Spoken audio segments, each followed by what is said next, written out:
2013 کی بات. جب ہم نے اعلان کیا تو ایک مہینے میں 17,000 طلبہ و طالبات میرے پاس موجود تھے. 17,000. اور یہ طلبہ و طالبات وہ تھے جن کا تعلق ہندوستان پاکستان سے بہت کم تھا. دنیا، یورپ، امریکہ، کینیڈا، آسٹریلیا، امریکہ، نہ جانے کہاں کہاں سے تھے. تو بڑی تندہی سے وہ اس کورس کو ہم چلاتے رہے اور سرٹیفکیشن کرتے رہے.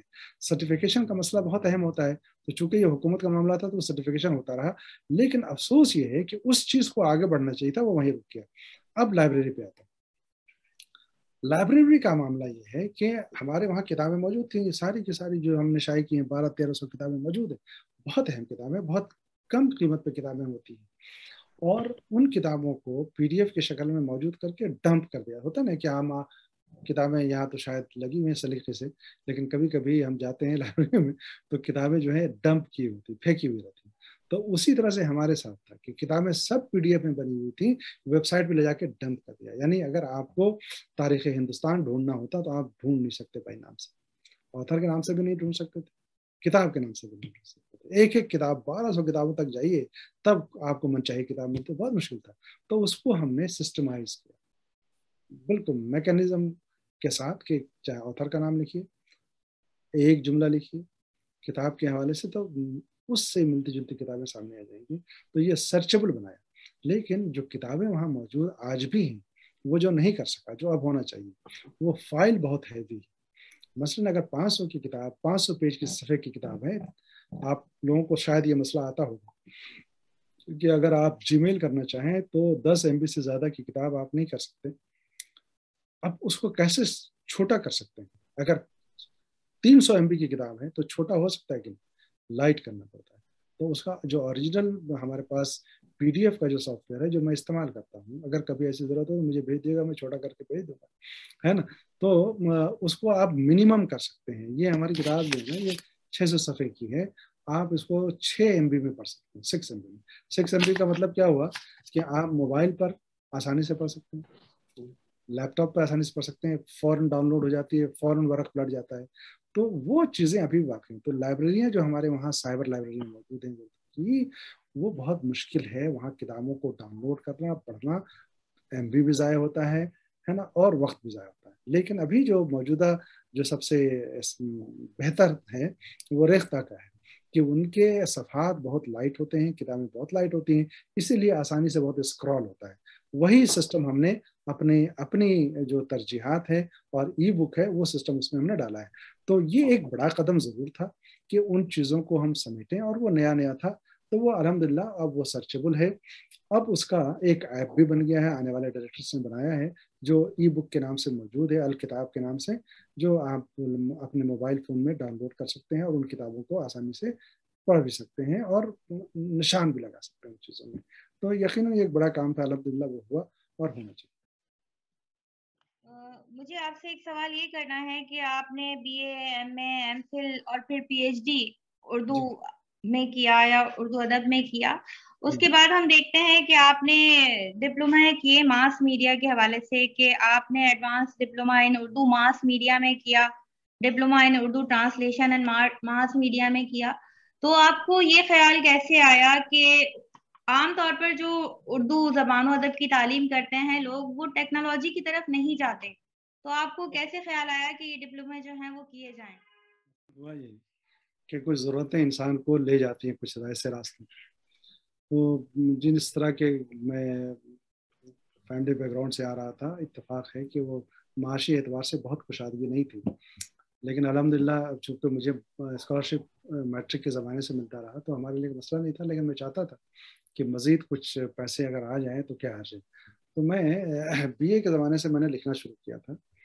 MA پہنچتے پہنچتے جب میں نے لکھنا شروع کیا اخبارات کے لیے تو مجھے پیسے دیتے تھے، ٹھیک ہے نا.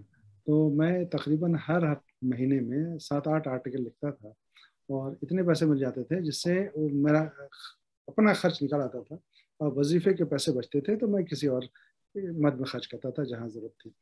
تو یہ ایک ضرورت تھی کہ کچھ پیسے آ سکیں. تو میں نے لکھنا شروع کیا، لکھتے لکھتے وہ اب پھر ہوتا کیا ہے جب جس راستے پہ لکھتے ہیں جاتے ہیں، اسی زمانے میں کچھ اخبارات آن لائن شروع ہو گئے، ٹھیک ہے. اس زمانے میں فوراً یہ ہوا کہ اب آپ جو ہے کمپوز کر کے دیا کریے، ٹھیک ہے. اور ہمارے وہ مضامین آپ کو پاکستان کے بڑے رسالوں میں شائع ہوئے، القمر میں شائع ہوا، جنگ میں شائع ہوا، اور کئی اخبارات ہیں جس میں شائع ہوتے رہے ہیں ہمیشہ، تو ان سے ہمیں پیسے ملتے تھے۔ اب ان مضامین کو، بعض مضامین کو انگریزی میں ترجمہ کیا تو اس سے دگنے پیسے ملنے شروع ہوئے۔ تو پھر آہستہ آہستہ لگا کہ نہیں، اب تو مجھے کمپیوٹر میری ضرورت ہے۔ تو میں اس طرح سے سوچا کہ کیوں ممکن ہے کہ ایم فل ہے اور پی ایچ ڈی کرنے کے بعد اگر تدریس کا موقع نہ ملا تو ممکن ہے کہ میں صحافت کی طرف چلا جاؤں، اخبارات یا ٹیلی ویژن کی دنیا کی طرف۔ اس لیے یہ ایک پروفیشنل کورس تھا جو میں نے کیا ماس میڈیا کا۔ اس کا فائدہ یہ ہوا کہ جواہر لال نہرو یونیورسٹی میں جہاں میں پڑھا رہا ہوں وہاں ایک ڈپلوما ہے، اور الحمدللہ تہمینہ صاحبہ 40 بچے ہر سال ایڈمیشن لیتے ہیں، اور ان میں سے شاید 2-3 بچے رہ جاتے ہوں گے، سب کو نوکریاں ملتی، یہ جو ڈپلوما کر رہے ہیں۔ اور جو ہماری یونیورسٹی سے سب سے پہلے، آج سے تقریباً 35 سال پہلے اردو ماس میڈیا کا کورس شروع ہوا تھا۔ 35 سال پروفیسر محمد حسن صاحب جیسا مقاد اور ان کا یہ ذہن کہ ماس میڈیا کیسے یہاں انہوں نے شروع کرایا تھا۔ بی بی سی سے لے کر کے، وائس آف امریکہ سے لے کر کے جتنے بڑے اداروں کا نام لیجیے، وہاں جے این یو کے ماس میڈیا کیے ہوئے طالب علم آپ کو ملیں۔ تو ایک تو شوق تھا کہ سب لوگ کرتے ہیں تو چلو میں بھی کر لوں، اور ایک ضرورت تھی کہ اگر ادھر موقع نہیں ملا پڑھنے پڑھانے کا تو ممکن ہے صحافت کی طرف موقع مل جائے۔ اس وجہ سے میں نے وہ کورس کیا۔ پھر بعد میں جب میں جے این یو میں آ گیا تو وہ شعبہ تھا، تو اس کے لیے اسپیشل میں انچارج بھی رہا کئی سال تک، تقریباً 10 سال تک اس کا انچارج رہا۔ اس کے لیے الگ سے اساتذہ آتے ہیں، باضابطہ میڈیا سے آتے ہیں، ٹیلی ویژن کے حوالے سے، ریڈیو کے حوالے سے۔ تو یہ جو میں نے پڑھا تھا وہ پڑھانے کا بھی موقع ملا۔ یہ وجہ تھی ڈپلوما کرنے کی۔ ہم مزید آگے سائبر ایج کی طرف بڑھتے جا رہے ہیں، زمانہ ترقی کر رہا ہے۔ سر، ہمارے بچے جو ہیں، خاص طور پہ نئی نسل، اپنے رسم الخط سے بھاگنے لگی ہے۔ رومن اردو نے، اگر ہم رومن اردو کہیں تو رومن اردو نے ہمارے اصل رسم الخط کو دبا دیا ہے۔ آج جماعت میں بچہ بجائے اردو میں لیکچر نوٹ کرنے کے رومن اردو میں لیکچر لکھ رہا ہوتا ہے۔ تو سر، ہم ایسا کیا کر سکتے ہیں بحیثیت استاد کہ بچے کے اندر پھر سے رسم الخط لکھنے کے لیے اور اس رسم الخط کو قبول کرنے کا جذبہ پیدا ہو جائے پھر سے؟ بہت بنیادی سوال پوچھا آپ نے، اور بحیثیت استاد وہاں تو سادی کے اس قول پر عمل کرنا پڑے گا کہ درستی و نرمی بہم در بیست، یعنی سختی اور نرمی ایک ساتھ ہے نا اپنانا بہت ضروری ہے۔ تو وہاں تو طالبوں کو ہاتھ پکڑ کے روکنا پڑے گا۔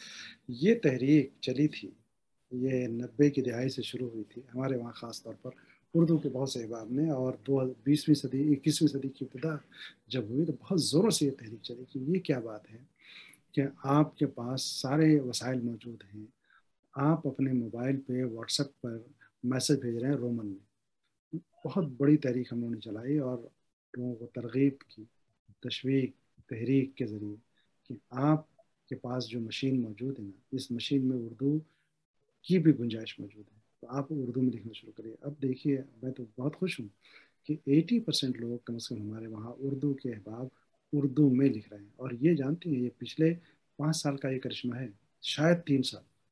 اس سے پہلے زیادہ تر لوگ رومن میں لکھتے تھے۔ اس کی وجہ کیا ہوئی؟ اس کی وجہ یہ ہے کہ صارفی دنیا کو ہم نے بتا دیا کہ اگر آپ کو موبائل فون بیچنا ہے اردو والوں کے درمیان تو اس میں اردو کا ان بلٹ فونٹ آپ کو دینا پڑے گا۔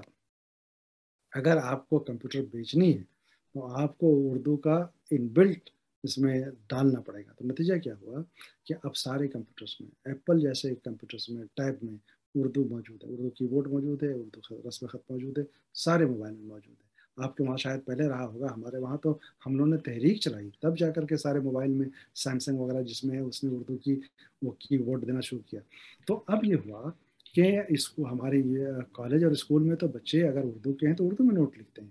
اگر آپ یہ کہہ رہی ہیں کہ اگر آپ کے وہاں یا کسی کلاس میں بچے رومن میں لکھ رہے ہیں تو یہ بہت غلط ہے، انہیں تو فوراً روکنا چاہیے اور انہوں نے کہنا چاہیے کہ آپ اگر غلطیاں کرو ٹھیک ہے، غنیمت کو گاف سے ہی لکھو لیکن غنیمت ہی لکھو، ہم بعد میں اصلاح کر دیں گے۔ اس کو وہاں ڈسکریج مت کریے، اس وقت کہیے کہ اردو سے آپ کا ہاتھ جو ہے وہ یوز ٹو ہو جائے۔ آپ غلط اسپیلنگ کے ساتھ، غلط املے کے ساتھ ہی اردو لکھ رہے ہو تو لکھو ٹھیک ہے، لیکن اردو میں لکھو۔ اور رومن میں اگر کوئی لکھ رہا ہے تو اسے تو فوراً روکیے۔ ایک ہمارے کچھ بعض دوست ہیں، ہمارے دوست ہیں ڈنمارک میں، بڑے سخت مزاج ان معنوں میں نظریاتی اعتبار سے، ورنہ بڑے محبتی انسان ہیں۔ ان کو ان کا نمبر آپ کو دیتا ہوں، ٹھیک ہے تیمینہ صاحبہ، آپ ان کو انگریزی میں میسج کیجیے، آپ کیسے ہیں، کیا حالات ہیں، آپ کا نمبر میں نے فلاں صاحب سے لیا، انگریزی میں رومن میں. آپ کو جواب ہی نہیں دیں گے، جواب ہی نہیں. ان کا یہ طے کیا ہوا ہے کہ کوئی اردو والا اگر ہمیں رومن میں کوئی میسج کرتا ہے، چاہے جیسا میسج ہو، میں اس کو جواب ہی نہیں دوں. تو کچھ ایسے افراد بھی ہیں کہ مجبور ہو کر کے لوگوں نے اردو میں لکھنا شروع کیا. تو آج الحمدللہ شاہ رخ صاحبہ، کیا کہوں، شاہ رخ نذیر صاحبہ، آج الحمدللہ سارے وسائل موجود ہیں، چاہے وہ کمپیوٹر ہو، چاہے ٹیبلٹ ہو، چاہے موبائل ہو. اور اگر کاپی قلم سے کوئی اردو کی کلاس میں رومن لکھ رہا ہے تو اس کا قلم چھین لیجیے، اور اس کا چھیننا اور اپنے پاس رکھنا وہ گناہ نہیں ہو، ہے نا. اور اس کو شوق دلائیے کہ آپ کو اردو میں لکھ، تھوڑی سی محنت کرنی ہے ہم لوگ کو، ایسا نہیں ہونا چاہیے. بہت مشکل ہے یہ رومن میں لکھنا، زبان کو تباہ کرنا ہے، زبان کی شناخت اس سے چھین لینا. اب تعلیمی اداروں میں کووڈ کے بعد تو یہ ایک سلسلہ شروع ہو گیا کہ آئی سی ٹی انٹیگریشن ہونی چاہیے آپ کے مضمون میں. خاص طور پہ آپ کے جو چیز آپ پڑھا رہے ہیں اس کو اتنا دلچسپ بنا کے آئی سی ٹی کے ساتھ ملا کر ایسے پیش کرے کہ آپ کا طالب علم نہ صرف اپنے مضمون میں ماہر ہو جائے بلکہ وہ آئی سی ٹی کا ماہر بھی بن کے نکلے جب ادارے سے جا رہا ہے. بس رسم الخط ہم نیٹ سے کوئی بھی سافٹ ویئر استعمال کرتے ہیں تو سر ہمارے پاس نص آتا ہے، نوری نص تعلیق نہیں آتا. جیسے ہم گوگل سلائڈ دیکھیں یا گوگل ڈاکس دیکھیں، ہمارے پاس ورڈ پہ تو آ رہا ہے لیکن وہاں نہیں آ رہا. تو سر اس مشکل کو ہم آسان بنانے کے لیے کیا کر سکتے ہیں؟ بالکل صحیح، بہت اہم بات کہی. اور ہمارے یہاں نیو ایجوکیشن پالیسی آئی ہے، اس میں تو کمپیوٹر کو لازمی بنا دیا گیا ہے، ٹھیک ہے. اور کمپیوٹر تو آپ تو اچھا اسکولوں میں تو لازمی طور پر پڑھتے ہی پڑھتے ہیں بچے. اور یہ تو بہت اہم بات ہے، آپ ذرا غور کرو، کلاس روم کے لیے ضروری کیا تھا؟ تختہ سیاہ، یہی تھا نا. ابھی بھی کتابوں میں ملے گا بلیک بورڈ، یہی کہتے تھے. بلیک بورڈ بدل گیا. بلیک بورڈ بدلا تو پہلے کیا ہوا، بلیک بورڈ بدلا کیا، وائٹ بورڈ ہو گیا. یعنی اب چاک سے لکھنے کے بجائے ہم نے قلم سے لکھنا شروع کیا، ٹھیک ہے نا. تو بلیک سے وائٹ ہوا، اب وائٹ سے وہ سلور اسکرین ہو گیا جس کو ہم اسمارٹ بورڈ کہتے ہیں. دیکھ رہے ہیں نا تبدیلی، بلیک بورڈ سے شروع کر کے سلور اسکرین طرح کہا گئے. آپ کو اگر اسمارٹ کلاس روم میں بھیج دیا جائے، ہمیں بھیج دیا جائے، اور اگر استعمال ہی نہ کرنا آئے تو بیکار ہے نا ہمارا استاد ہونا. تو اب کیا ہے، ہم اب دیکھیے ہر جگہ ہر ملک میں اساتذہ کی تربیت کا ایک کورس ہوتا ہے. جیسے اگر کوئی لیکچرر بنتا ہے تو اسے ہمارے وہاں 2 کورسز کرنے پڑتے ہیں، ریفریشر کورس اور انٹیشن کورس، تب جا کے وہ پروموٹ ہوتا ہے. تو اس طرح سے اساتذہ کے لیے ٹھیک ہے، ہم نہیں جانتے ہیں، کوئی بات نہیں، اس میں بری بات کیا ہے بھائی، ہاں نہیں سیکھیں گے یہ بری بات ہے. تو اب اس کے لیے ورکشاپ کرنا چاہیے اور بتانا چاہیے کہ آئی سی ٹی کا استعمال کیسے کریں. ہمارے اور آپ کے کلاس روم میں جو سلور اسکرین ہے، یعنی جو ڈیجیٹل بورڈ ہے، اسمارٹ بورڈ جس کو ہم کہتے ہیں، ڈیجیٹل بورڈ کہتے ہیں، یہ بہت جلد سارے کلاسوں میں آ رہا ہے. تقریباً ہماری یونیورسٹیز میں تو ہر جگہ لگ گیا ہے. تو اب ہماری مجبوری ہے کہ ہم وہاں جا کر کے، اس میں سہولت ہے لکھنے کی بھی، اس میں سہولت ہے آئی سی ٹی کے استعمال کی بھی. تو اس میں کوئی شرمندگی کی بات نہیں ہے. ہم اساتذہ کو آپس میں بیٹھ کے بات کرنی چاہیے، اور صرف اساتذہ کو اس کی ٹریننگ لینی چاہیے کہ ہم آئی سی ٹی کا استعمال اس میں کیسے کر سکتے ہیں. اور اتنی آسانیاں ہیں اس میں کہ اگر ہم کوئی شعر پڑھا رہے ہیں، ہے نا، جیسے میر کا شعر پڑھایا کہ لے سانس بھی آہستہ کے نازک ہے بہت کا، لے سانس بھی آہستہ کے نازک ہے بہت کا، آفاق کے اس کارگاہ شیشہ گری. اب اس شعر کو سمجھانے کے لیے کتنی خوبصورتی سے ہم اس کو ایک ویڈیو دکھا سکتے ہیں کہ میر نے آفاق کے کارگاہ شیشہ گری. اب تو مشینیں آ گئی نا جہاں گلاس بنتے ہیں اور ساری چیزیں بنتی ہیں، ورنہ شیشہ بنانے کے لیے کیا ہوتا تھا، شیشے کو پگھلایا جاتا تھا اور بانسری نما ایک چھڑی ہوتی تھی بانس کی، اور جس سے پھونک کے ذریعے اس کو شیپ دیا جاتا تھا، تب جا کے شیشہ، وہ پگھلے ہوئے شیشے کو اگر جب پھونک دینے والا اس شیشے کو بنا رہا ہوتا ہے، تیز اگر سانس لے لیتا تو کیا ہوتا، پگھلا ہوا شیشہ اندر آ جاتا، اور اگر تیز سانس چھوڑ دیتا تو کیا ہوتا، وہ جو واس بنا رہا ہے، گلدستہ بنا رہا ہے، وہ پھٹ جاتا، ہو جاتا تھا نا. تو یہ شعر اگر ہم اس طرح سمجھا رہے ہیں بچوں کو کہ دیکھو میر نے دراصل اس کاریگری کو سامنے رکھ کر کے یہ شعر کہا ہے. اب بتاتے ہوئے اگر ہم اس کو وہ ایک یوٹیوب کا کلپ اگر دکھا دیں، آئی سی ٹی کا استعمال ہوگا، بچوں میں دلچسپی پیدا ہوگی کہ نہیں، ہے نا. خوب. تو وہ ولی کا شعر، بہت سارے اشعار ایسے ہیں، بہت سے ناول ایسے ہیں.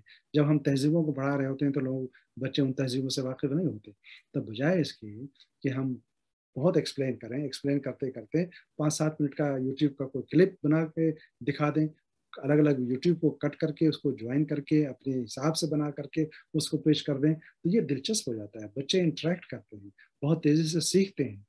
یہ نئی اسٹڈی کے حساب سے یہ ڈیجیٹل بورڈ آیا ہے، یہ فیشن میں تو نہیں آیا ہے، یہ وقت کا تقاضا ہے کہ ہم ICT کا استعمال کریں. بہت اچھا لگا کہ آپ کے ذہن میں یہ سوال ہے. جب سوال ہوتا ہے تب انسان اس کے حل کے راستے اور حاصل کرنے کے راستے ڈھونڈتا ہے. تو کم از کم آپ کے ذہن میں اگر یہ سوال ہے، اس کا مطلب ہے کہ اگلا قدم وہ ICT کا استعمال کرے گا. بہت اچھا.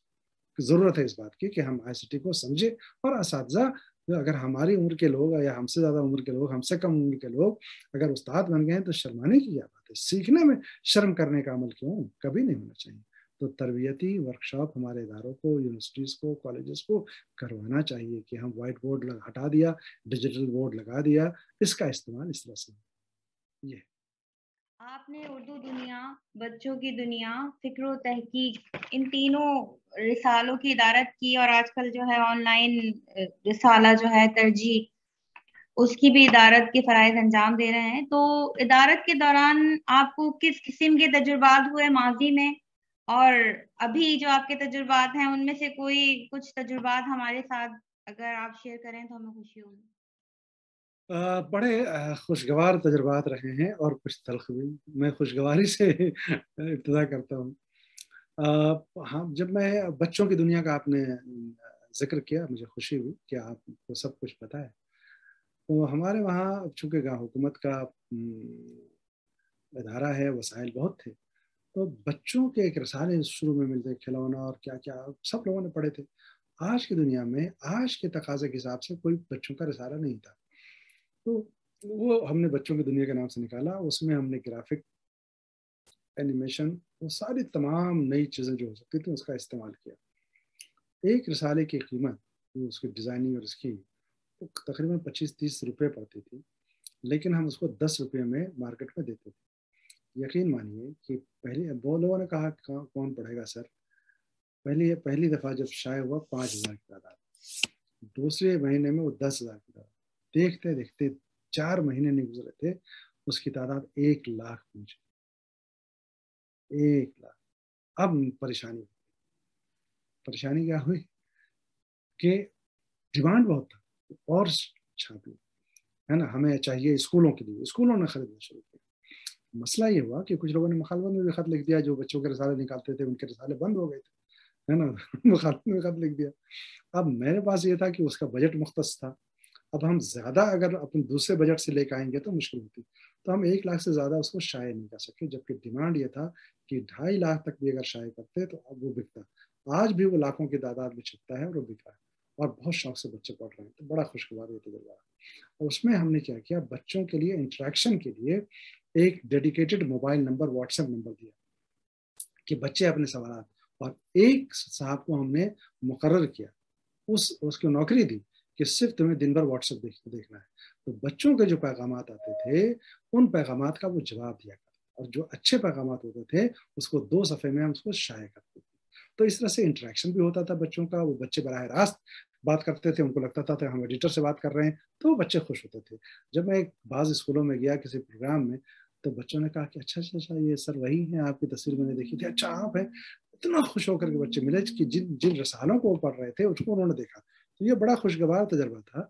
اور تلخ تجربہ یہ ہوا کہ چونکہ بہت معیاری رسالے کم نکلتے ہیں تو مضامین لکھنے والوں کی بھرمار ہوتی. تو ہم اگر ایک شمارے کے لیے ہمارے پاس 200 مضمون آیا تو بمشکل تمام 20 مضمون کو ہم شائع کر پاتے تھے. تو 180 لوگ ناراض ہو جاتے. وہ 180 لوگوں کو منانے کے لیے بڑی ترکیبیں کرنی پڑتی تھی. یہ تھا. ورنہ تو یہ بہت اچھا کام ہے صحافت کا، یہ بہت اہم، بہت اچھا لگتا ہے. اچھے تجربات ہوتے ہیں. تلخ ترش باتیں سننے کو ملتی ہیں، میٹھی باتیں کم سننے کو. ترجیح کے حوالے سے ابھی آپ نے ستمبر سے وہ آن لائن شروع کیا ہے سلسلہ، اور میں نے دیکھا ہے کہ بڑا اچھا معیاری رسالہ جو ہے وہ آن لائن ہمیں نظر آ رہا ہے. تو اس حوالے سے بتائیے کہ اس میں کوئی آپ کو مشکلات کا سامنا تو نہیں کرنا پڑا، یا پھر اگر مثبت رد عمل سامنے آ رہا ہے تو کس نوعیت کا ہے؟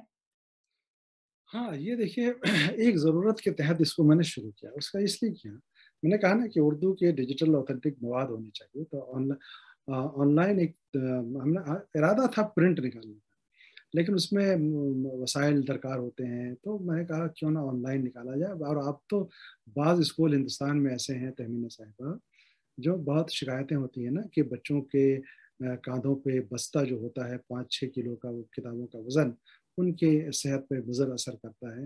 بہت سے ایسے اسکول ہو گئے جہاں کتاب بچوں کو دی ہی نہیں جاتی، ان کو صرف ایک ٹیبلٹ دے دیا جاتا ہے اور ٹیبلٹ سے پڑھایا جاتا ہے. یعنی اب آپ کو خالی ہاتھ جانا ہے، ٹفن باکس لے کے، واٹر بوٹل لے کے، اور ایک ٹیب آپ کے پاس ہوتا ہے. ٹھیک ہے، تو یہ حالانکہ یہ بھی غلط ہے کہ صرف ٹیب سے پڑھانا، خیر الگ مسئلہ ہے. لیکن یہ ہے کہ یہاں تک معاملہ جب پہنچ گیا کہ ڈیجیٹل ہی مینس سے ہمیں پڑھنا پڑھانا ہے، تو ایسی صورت میں ہمارے پاس ایسے رسالے بھی ہونے چاہیے. دیکھیے جب میں نے اس کو لانچ کیا ایسے سال بھر ہو گیا، مجھے بہت پروسیس سے گزرنا پڑا. تو پہلے جو ISSN نمبر لینے کا سلسلہ تھا وہ آسانی سے ملتا تھا اور اس کا فارمیٹ الگ تھا. تو اس فارمیٹ پہ ویب سائٹ کو ہم نے لانچ کیا، اپلائی کیا، انہوں نے ریجیکٹ کر دیا. اور ریجیکٹ کرنے کے بعد کچھ بتایا نہیں کہ آپ کو کیسے کرنا ہے. پھر میں نے کئی ویب سائٹس دیکھے انگریزی کے، دوسری زبانوں کے، اس فارمیٹ پہ ہم نے بنایا، دوبارہ اپلائی کیا. اپلائی کرنے کے بعد تب انہوں نے مجھے پوائنٹ وائز 7 نکات بھیجے کہ آپ کو اس طرح سے اپنے ویب سائٹ کو ڈیزائن کرنا ہوگا، اس طرح سے مضامین کو ڈالنے ہوں گے، تب آپ کو ISSN نمبر ملے گا. بڑا خوبصورت، بڑا اچھا طریقہ ہے. اس کو ہم نے اپنایا، اس کے بعد ISSN نمبر مل گیا.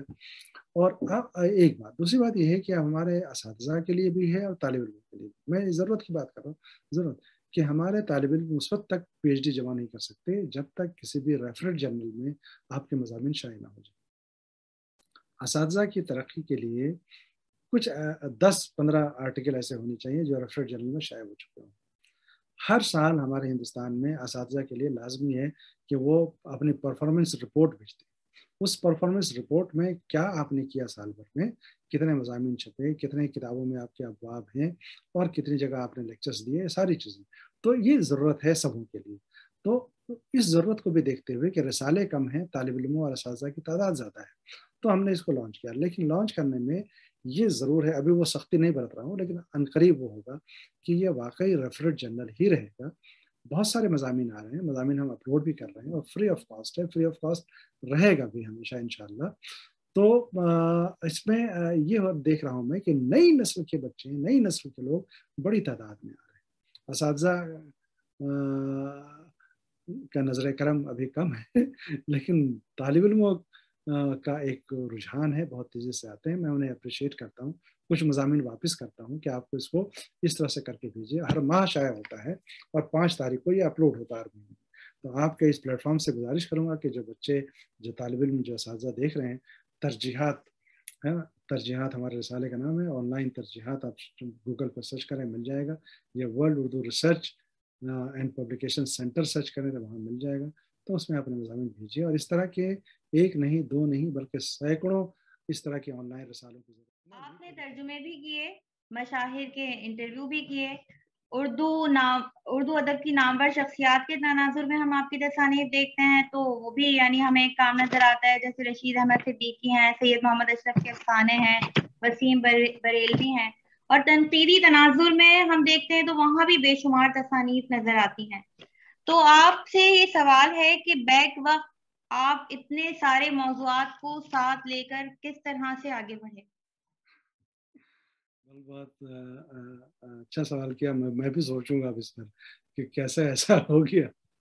تو شروع میں تو ظاہر ہے جیسا میں نے بتایا سندی تحقیق تھی، تو ضرورت کے تحت میں نے وہ کام کیا. اور یہ جو ڈیجیٹل میڈیا کے حوالے سے جو کام ہے یہ میری دلچسپی کا ہے، اور اس کے حوالے سے میں مستقل کام کر رہا ہوں. اب وہ تحقیقی تنقیدی کام ہم نے تقریباً چھوڑ دیا. کب ضرورت ہوتی ہے تو لکھ دیتا ہوں مضمون، ضرورت ہوتی ہے تو کہیں لیکچر دے دیتا ہوں، لیکن کوئی مستقل تصنیف آپ دیکھیے تو اس طرح سے اب نہیں ہے. جیسے تعارف و تنقید ہماری ہے، اردو کی شعری اصناف ہے، یہ ساری وہ کتابیں تھیں جو ہم نے بہت پہلے لکھی تھی، بہت پہلے سے مطلب 7-8 سال پہلے لکھی ہوں گی. ابھی جو کہ تازہ ترین ایک کتاب آئی تہذیبی اور تاریخی حوالوں سے، وہ 1857 کے حوالے سے جو کتاب آئی ہے وہ ایک مستقل کتاب ہے جو 2019 میں آئی. ورنہ اب میری ترجیحات بدل گئی ہیں ترجیحات یعنی جو جس چیز کی ضرورت ہے اس طرف قدم بڑھایا جائے. اور ظاہر ہے کہ زبان تو ہم اور آپ جانتے ہی ہیں, تھوڑی سی اگر محنت کر لیں تو کسی بھی فیلڈ میں کام کر سکتے ہیں. جو اہم کام ہے جو سید محمد اشرف پہ کام کیا, بہت بڑے فکشن نگار ہیں, تہذیبی حوالوں سے دیکھیے تو بہت بڑا نام ہے ان کا, اور ادبی حوالے سے تو نام ہے ہی ہے. تو یہ کام میں نے گورنمنٹ آف انڈیا کا ایک بہت بڑا ادارہ ہے, national book trust of India, جو حکومت کا ادارہ ہے, جب ایک کتاب وہاں چھپتی ہے تہمینہ صاحبہ, تو اس کتاب کا جو ہے ترجمہ 17 زبانوں میں ہوتا ہے. ایک کتاب اگر چھپ گئی تو وہ لازمی ہے, اس کے پالیسی میں ہے کہ اس کتاب کا ترجمہ الگ الگ زبانوں میں بھی ہونا ہی ہونا ہے. تو بہر کے انہوں نے مجھ سے کہا کہ آپ اس پہ کام کریے, تو میں نے کام کرتے ہوئے دیا. تو اب یہ ہے کہ وہ ایک ضرورت کے تحت. وسیم بریلوی صاحب جب میں ڈائریکٹر تھا تو وہ ہمارے وہ چیئرمین ہوا کرتے تھے, بڑا ساتھ دیا, بڑے اچھے شاعر ہیں جدید دور کے. تو ان پر جو مضامین لکھے گئے تھے تو میں نے بھی اپنا مضمون لکھا, وہ کتاب ترتیب دی. تو اس طرح سے جب جو ضرورت ہوتی ہے تو کتاب ہم لکھتے ہیں. ابھی بڑی اہم کتاب جو میں سمجھتا ہوں, مجھے خوشی, اس لیے خوشی ہے کہ اردو, عربی اور فارسی میں رزمیہ شاعری, رزمیہ ادب, ہم نے مراسی کو صرف پڑھا ہے عقیدت کے نقطہ نظر سے, لیکن یہ نہیں بتا سکے کہ دنیا کی اعلیٰ ترین شاعری رزمیہ شاعری ہے, اور مرثیہ سب سے اہم رزمیہ شاعری.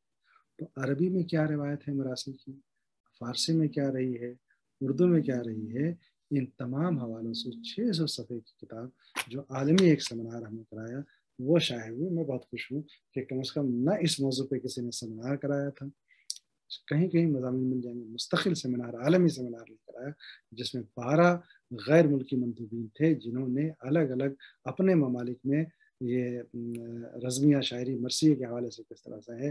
حسینی شاعری عرب میں بولتے ہیں, مصر میں بولتے ہیں, جسے ہم مرثیہ کہتے ہیں. یہ ایک کتاب, اس پر بہت محنت کی ہم نے, وہ اس میں مجھے خوشی ہے کہ ایک نئی چیز ہم پیش کر سکیں.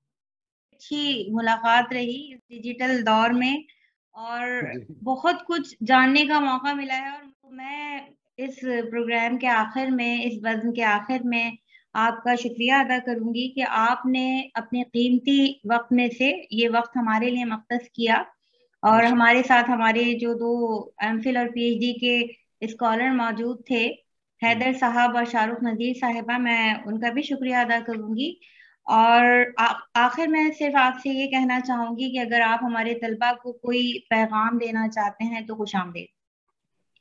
بالکل, میں تو یہی کہتا ہوں, پڑھنا ہی چاہیے, ضرور پڑھیے, جو پڑھ رہے ہیں وہی پڑھیے. اور یہ اس بات کا خیال رکھیے کہ پڑھتے ہوئے جو آپ کے اپنے فرائض ہیں ملکی ملی, اس کو سمجھنا چاہیے. ایک دوسرا یہ کہ اگر خلوص سے اگر آپ نے تعلیم حاصل کی, مولانا روم یہ کہتے ہیں کہ وہ علم جس سے انسان نہ بنے وہ علم بیکار ہے. ایسا علم حاصل کریں کہ آپ انسان بن سکیں, اور جب آپ انسان بنیں گے تو سب انسان بنیں گے. دنیا میں امن و امان, خوشحالی اور خوشی و مسرت کا دور لوٹے. پڑھیے, خوب پڑھیے, خلوص سے پڑھیے, آگے بڑھیے, خود نہ بڑھیے, اپنے ملک, معاشرہ, سماج, خاندان سب کو لے کے چلیے. اسی میں ہماری اور آپ کی بھلائی.